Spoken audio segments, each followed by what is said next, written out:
Moi, je m'appelle M. Renaud Philippe, dans 60 ans j'ai. Alors, j'ai fait la rue depuis l'âge de 15 ans. J'ai perdu mes parents. Ma mère et mon père sont décédés. J'ai perdu une sœur aussi. Puis après, je me suis retrouvé avec une sœur qui m'a pris, mais ça n'a pas été. Alors, j'ai retrouvé du boulot entre deux. J'ai fait les Emmaüs. J'ai fait les centres d'hébergement. Les foyers comme Bazir, tout ça. Le RAS. J'ai fait pratiquement toutes les communautés d'Emmaüs. L'armée du salut. Après, j'ai travaillé un peu en agriculture. J'ai travaillé avec les forains aussi, montage et démontage. Après, je suis parti aussi dans les cires, montage, démontage. Puis après, j'ai retrouvé un peu de boulot, mais c'était pas ça. Donc après, j'ai eu la rue, voilà. J'ai squatté, tout ça. C'était pas une solution. À force, je commence à en avoir marre. C'est à l'âge de 15 ans que vous avez perdu vos parents? Ouais. À l'âge de 15 ans, oui.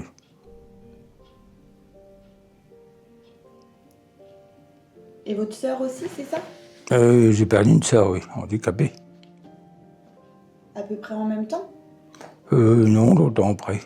Longtemps après. Mais Et vous avez d'autres frères et sœurs? on est 12. 12? Oui. Oui, on est 12.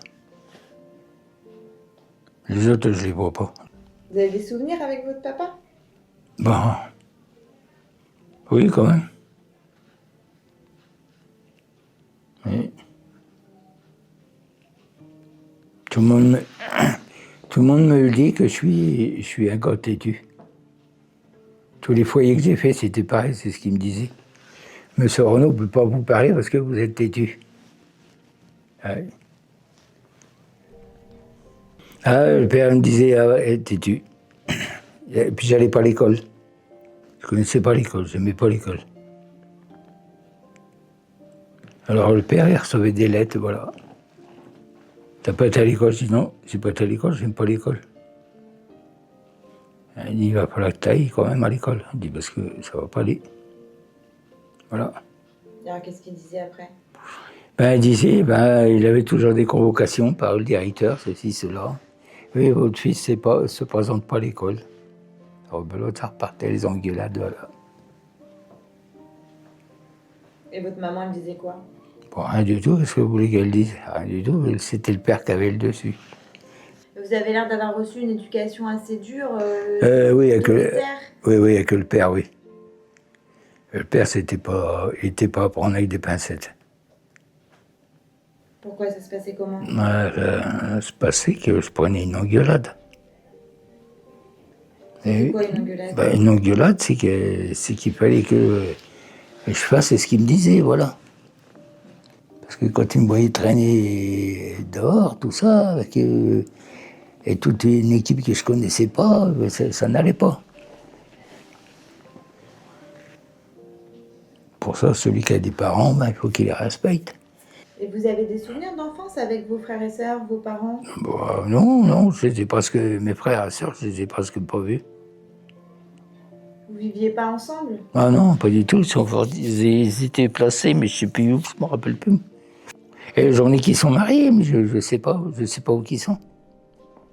Vous avez vraiment pas de lien? Non, rien du tout, pas du tout. Ça vous manque pas? Vous dites pas, Ça manque pas. Il faut que je refasse un truc de recherche. Et, je sais pas, peut-être ils font peut-être leur vie, je sais pas. Ils sont peut-être mariés, je sais pas. Ils font ce qu'ils veulent. Peut-être un jour, je vais peut-être en voir un ou deux débarquer.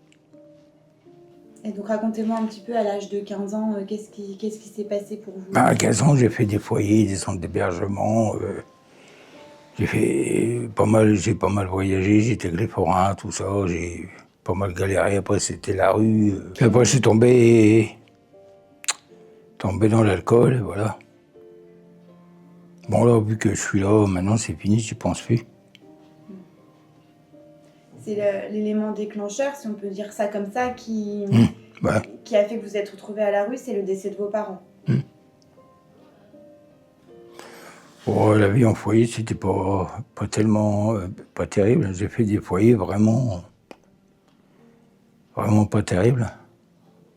C'était l'alcool, tout ça, c'était la drogue et tout ça.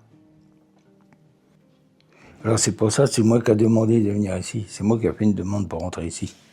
Ouais. Mais quand je suis rentré ici, j'ai trouvé vraiment, ici c'est vachement mieux ici. Qu'est-ce que vous trouvez de mieux ici? Bien, le comportement des gars, tout, c'est impeccable, ça se passe bien, tout. Question de la nuit, quand vous faites il y a des animations, question responsable, tout, c'est impeccable, ça se passe bien, tout. Je préfère 2 fois être ici, parce que c'est pas du tout c'est pas du tout la même chose. Donc ici, vous trouvez une certaine forme de sérénité, vous vous sentez plus en sécurité? Plus en sécurité ici, au moins ici, il n'y a pas de drogue, il n'y a pas d'alcool, il n'y a rien du tout, voilà.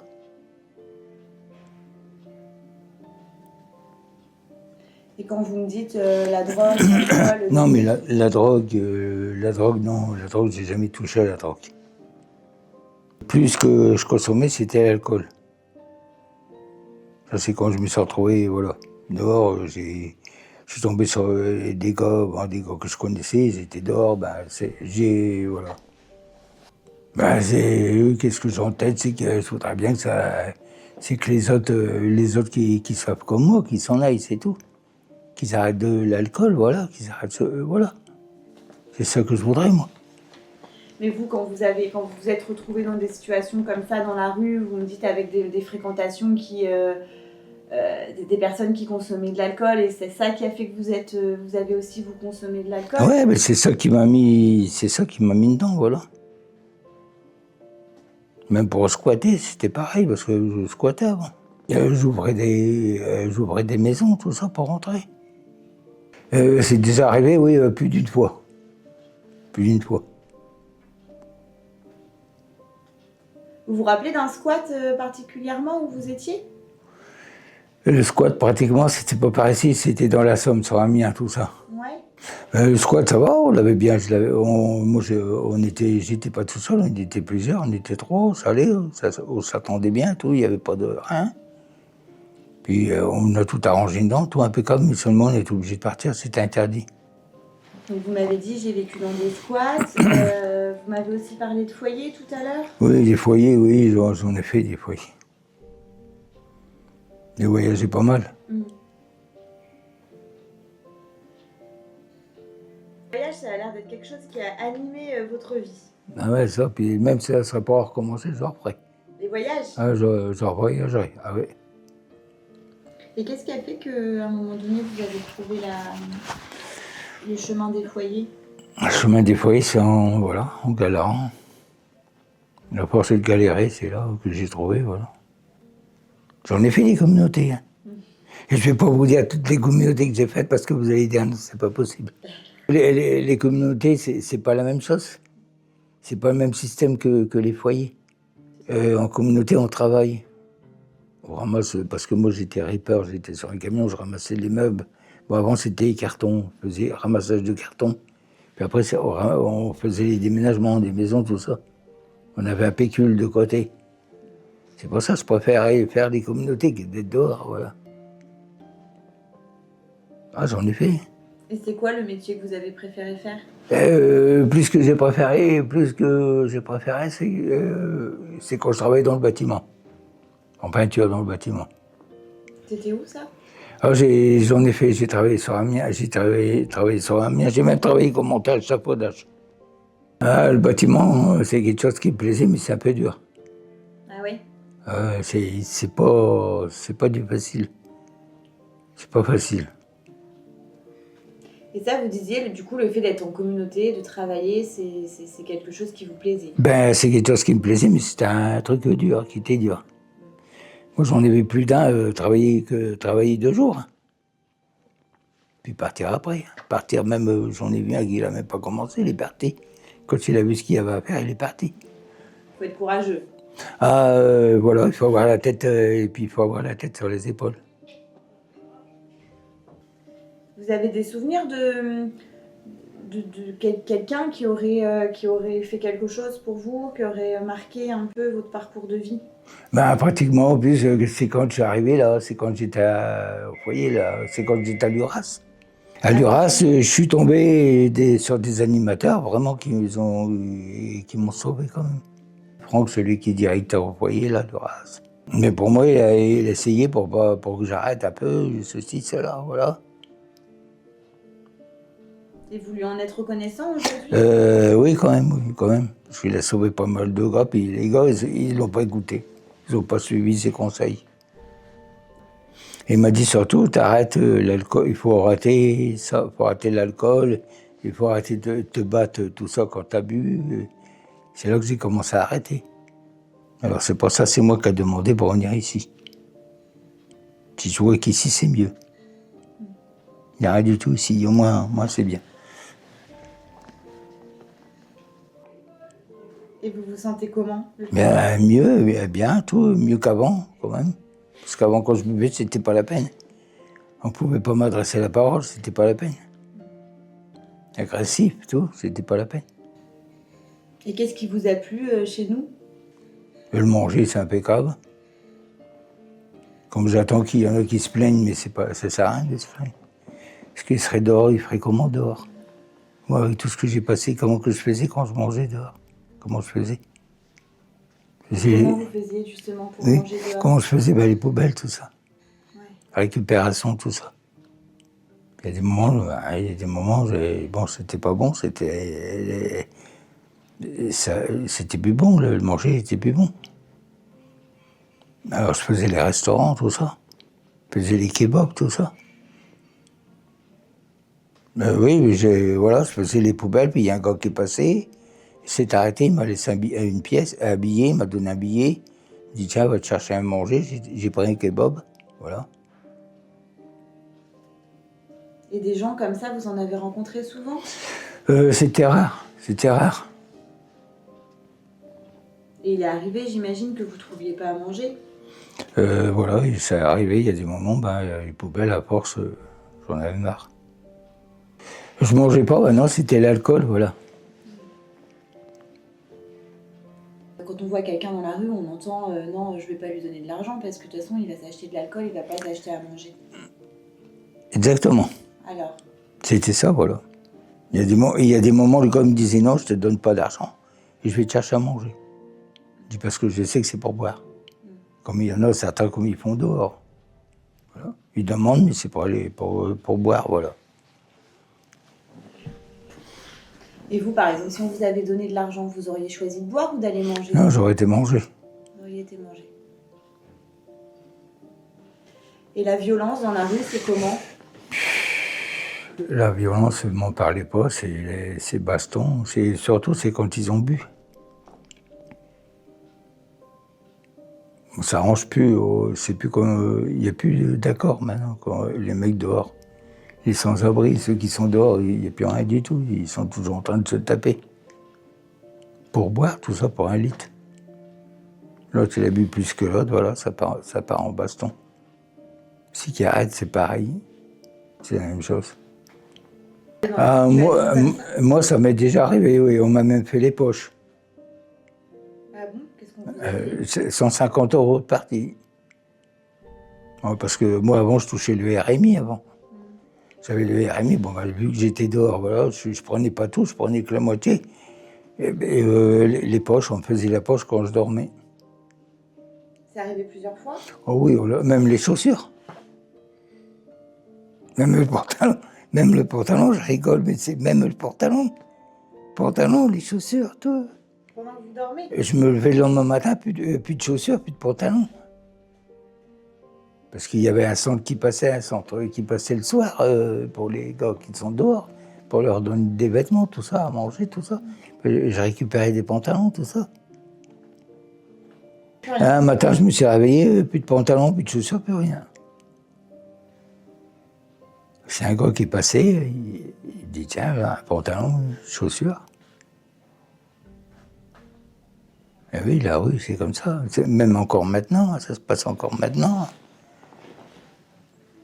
Il faut voir ce qui se passe dans la rue. Hein. n'en étiez pas rendu compte quand vous étiez en train de vous... Non, pas du tout. Non, parce que moi, quand je dors, je dors. Ah ouais, ouais. Non, mais c'est comme ici, c'est pareil. Bon, ici, je suis plus en sécurité ici. Ouais. Mais dehors, on n'est pas en sécurité dehors. Il n'y a aucun gars qui est en sécurité dehors. Aucun. Le sommeil, il doit pas être pareil. Non, on dort pas, on dort d'un œil. Voilà, on dort pas, un des deux. Il y a des moments où je dormais pas. Je dormais que sur le matin, c'est tout. Oui, quand la vie commence à reprendre. Oui, quand le jour il commence à se lever, voilà, c'est là que je dormais.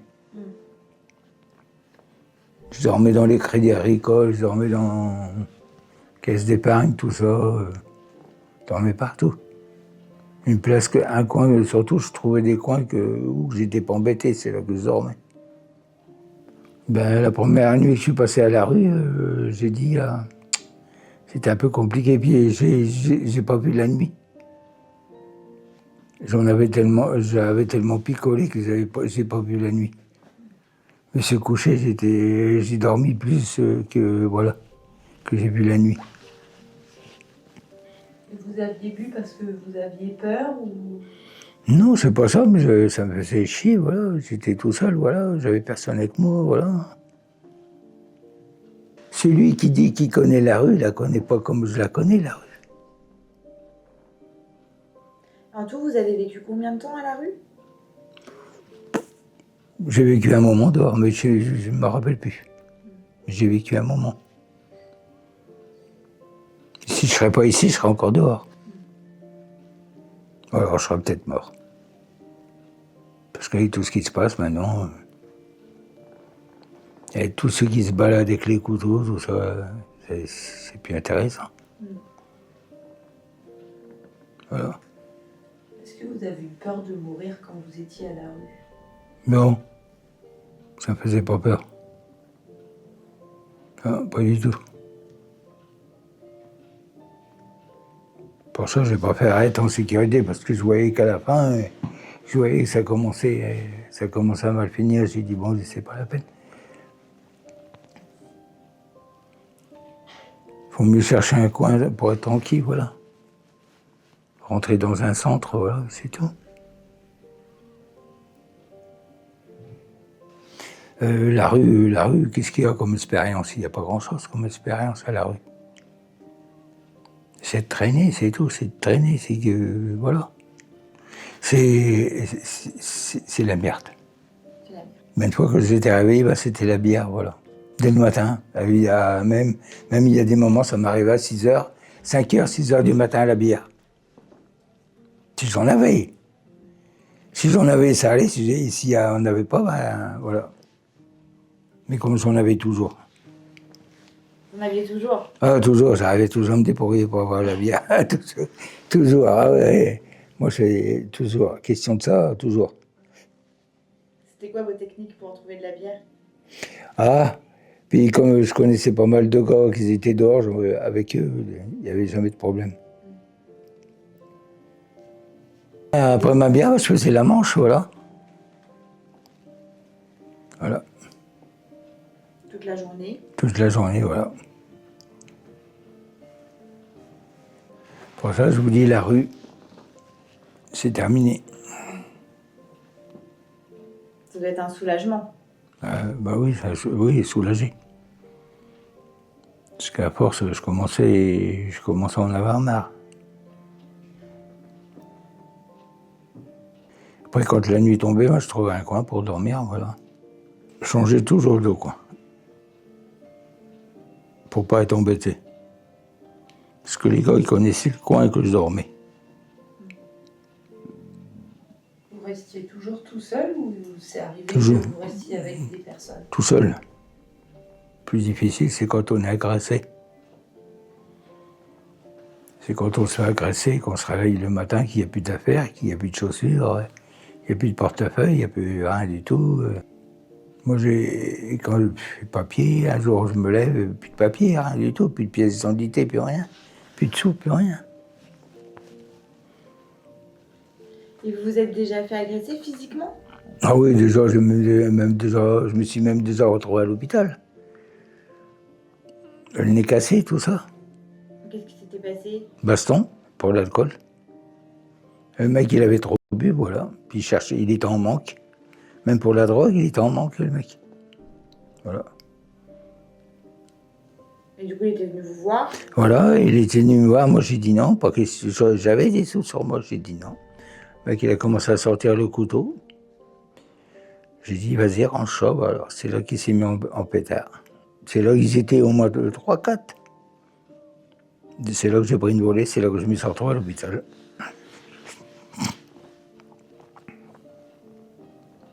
Voilà. Ça doit faire peur de se dire après on retourne. Oh, ben après, quand on ressort de l'hôpital, c'est plus du tout la même chose. Hein. C'est plus le même système. Il y a même des femmes à la rue. Même avec les gamins. Ouais. Plus pire, c'est ceux ils ont les gamins qui sont dehors. C'est pas marrant. On est déjà rencontrés déjà plus d'une fois déjà. Quand je les voyais, c'était malheureux parce qu'ils étaient remplis de coups. Ils se faisaient taper, tout ça. C'est pas une solution. Là, ça serait pour leur faire à la rue, je leur ferais plus. Mais vous avez jamais eu un appartement à vous? Non, jamais. Jamais. Est-ce que c'est un regret pour vous? Non, c'est pour les loyers. Le loyer, il est cher. C'est pas... Puis même, c'est pas intéressant. J'avais une question sur le regard des autres dans la rue, quand, le regard que peuvent porter les gens. Comment vous avez vécu ça? Moi, je supportais, c'est tout. Même qu'ils insultaient, j'arrivais à supporter, je disais rien du tout. Je laissais dire, voilà, c'est tout. Qu'est-ce qu'on vous a dit de dur par exemple? Oui, oh, clochard, ceci, cela, je répondais pas, je laissais dire, je laissais parler. Et comment vous viviez ça? Mais je supportais, mais c'est tout. Mais il y a des moments où j'arrivais pas à supporter, mais j'essayais. Au lieu de taper, ça sert à rien. Il y avait beaucoup ce genre de choses? Il y en a beaucoup, mais il y en a quand même, moins qu'avant quand même. Poli, très poli, tout ça. Là, j'ai fait pas mal de trucs, oui. Pas mal de qualité quand même. Ouais, pas mal de... Ouais. Seulement, j'ai pas de qualification, c'est ça. Parce que quand je travaillais en maçonnerie, tout ça, j'ai pas eu de CAP, j'ai pas de CAP, rien du tout. Je travaillais comme un mec qui avait un CAP. Qu'est-ce que vous aimeriez que les jeunes générations comprennent de votre parcours? Ben, qu'ils arrêtent un peu de... Voilà. Qu'ils rebossent, qu'ils se trouvent une solution, voilà. C'est ça que je voudrais. Il n'y en a pas beaucoup, c'est comme ceux qui sont dehors. J'ai discuté que pas mal de gars qui sont dehors, qu'ils arrêtent. Ils veulent pas, bon, c'est tout, c'est leur problème, c'est pas le mien. Je suis pas leur père. Et pour vous, est-ce qu'il y aurait des... Est-ce que la France, l'État pourrait faire des choses pour... La France... Oui, j'attendais justement que vous en parliez. Ouais, justement, ça serait bien. Qu'ils fassent un truc pour les gars, pour tous ceux qui sont dehors. Si vous pouviez parler à la personne que vous étiez avant à la rue, qu'est-ce que vous lui diriez aujourd'hui? Aujourd'hui, qu'est-ce que je lui dirais? Ben, je lui dirais qu'il arrête ses conneries, voilà. Il arrête l'alcool, il arrête la drogue. Ceci, celle-là, voilà. Parce que la drogue, c'est pas une solution. C'est pas comme ça qu'on remonte la pente. Même avec l'alcool, c'est pas comme ça qu'on remonte la pente. Est-ce que si vous aviez arrêté l'alcool avant, est-ce que vous pensez que votre vie aurait été différente? Elle serait pas comme elle était. Si j'aurais jamais touché à l'alcool, elle serait pas comme elle était. Elle serait pas comme ça. Ça, c'est ça qui m'a foutu en l'air, c'est l'alcool qui m'a foutu en l'air. Et c'est pour ça que je vous dis, j'ai pas eu la vie facile.